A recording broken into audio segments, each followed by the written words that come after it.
harnak an pek lai si se di la u ka tei chang tei du thon na ka lei a tang a chun Vawlei Zawtnak fahnak tilet Chum le minmei bang zaam hmanhseh an tian di lai Giêsu min thon nak in hi zai la sung ai mi u nang Giêsu min in na Zawtnak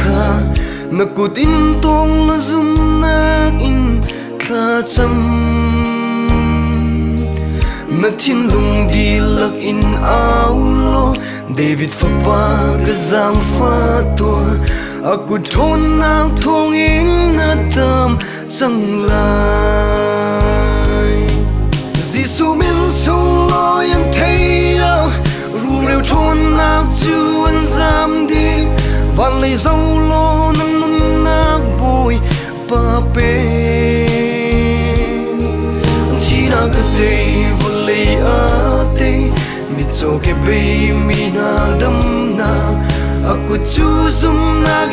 li Tleih na dam lai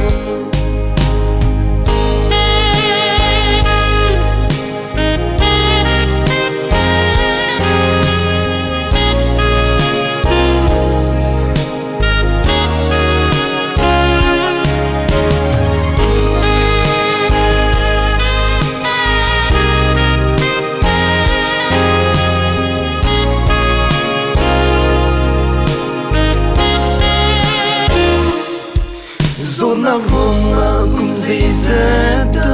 lung ra Tleih reset nak in Somthum kum riat mi zeng pa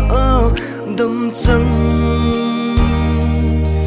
Tleih dan ngei lo Giêsu Zawtnak nang le kei cha zong kan dam na lung dong la Giêsu an dam ter lai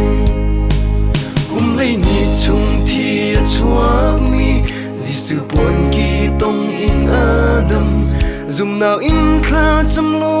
a puan chu tong lung o tom nak nei hin lam ai thleng bel lo Giêsu Zawtnak aku thon nak thong in adam cang lai Giêsu min sung lo yang thấy ru rêu thon nak chu an zaam đi Vawlei dâu lo nang nun nak bôi